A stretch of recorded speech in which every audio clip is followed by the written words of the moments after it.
Hi, this is Dandan at DG Recruit.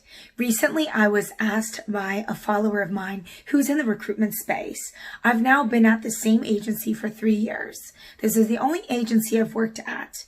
And now I feel like I'm at a stage in my career where I may need to make a career move because I'm not seeing the type of money that I could be earning in my current agency. What should I do when looking at new agencies, and what should I consider? As a recruiter for recruiters, I have a few pieces of advice for someone in that boat.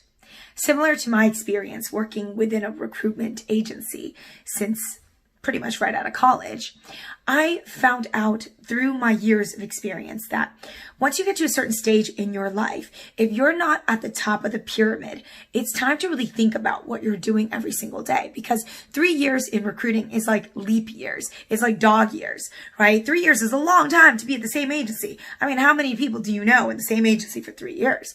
So if you've already made it to 3 years, you do need to sit down and look at your life and evaluate, am I making the type of money I should be making? Could I be making more? Am I in a situation where I see the progression and the opportunity and the future growth of my situation currently, right? Because so many of us fall into recruiting, we don't mean to pursue it. So it wasn't very intentional. We just accidentally became recruiters. So then after 3 years, you're kind of stuck where you are, partly because the input was incorrect, in which you just randomly joined a random recruiting firm.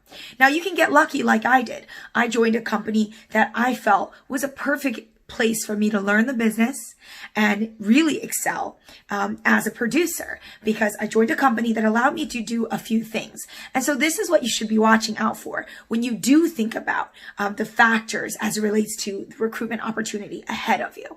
Number one, does this recruitment firm have a very powerful leader slash trainer slash boss slash somebody who's going to really show you the ins and outs of this industry? If the answer is no, and they just expect you to sit there miraculously and build triple what you built last year just because you're sitting in a different seat, that's impossible, because you have to invest in that individual to get that individual to be producing at that level, right? So different managers lead to different results. So are you joining an agency with the right leadership in play who can lead you to the Holy Land, who can lead you to the water? Right? Who can lead you and show you what to say and how to behave and how to transcend your current billing capabilities. Because you're not coming in with nothing. You do have 3 years. So obviously in this situation, you're looking for someone to maximize your skill set, to really train you, to teach you, to give you the things that you don't know, to fill in the blanks for you, to make you a better biller. So that's number one. Number two, are you now going to make some real commission, right? In the role that you're currently in, what's your net percentage rate, right? When I look back at my career, my first year, I billed over 330 something, I think, more or less around those lines. I took home 87,000, right? So if you think about it, hey, if somebody is taking home less than a third, is that fair? Right? Year two, the gap got even bigger. Year two, I billed over 500,000 and I took home 130. Wow, that's even less, right? And then the year after that, I billed over 740 and I took home 215, still hovering around a third, right? So the house is then making $500,000 off of me. So you got to really sit there and think, is that fair?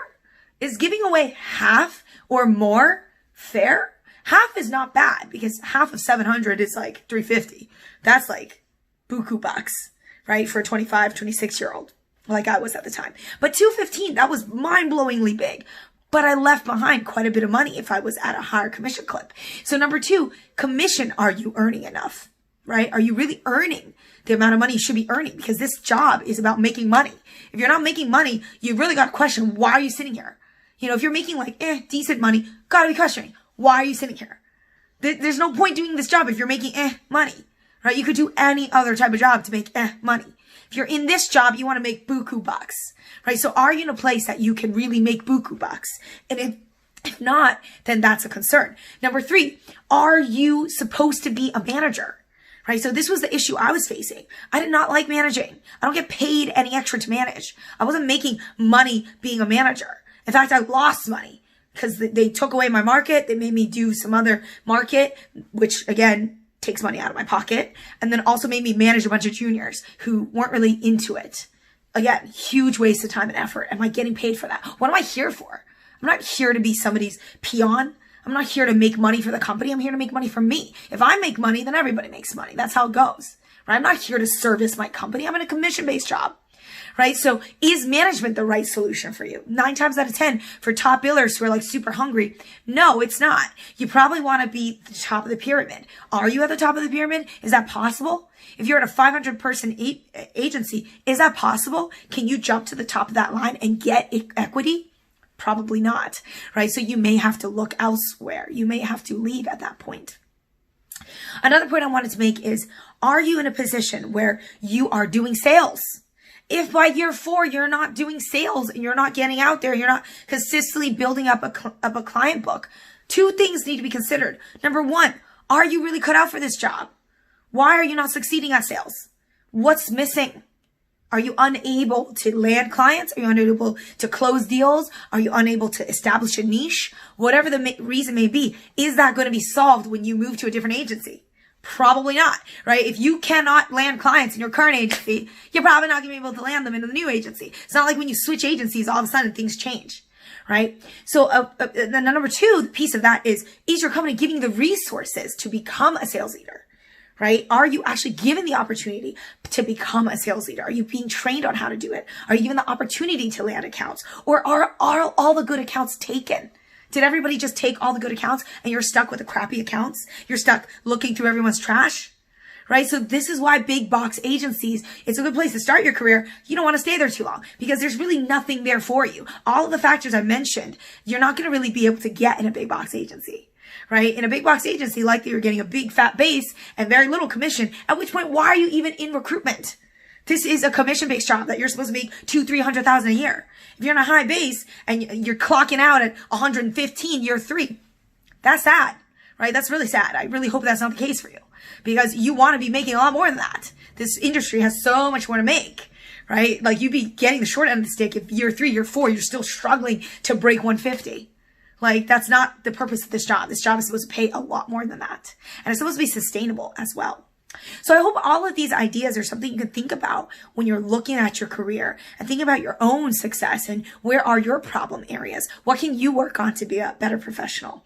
Obviously, connect with me. Hit me up. I'm always open for coaching, networking, and certainly confidential conversations for top billers who are seriously thinking about making friends with a trusted rec-to-rec like me, a recruiter for recruiters, so that you know you're getting the best support from someone who's actually been in your shoes and knows what you're going through.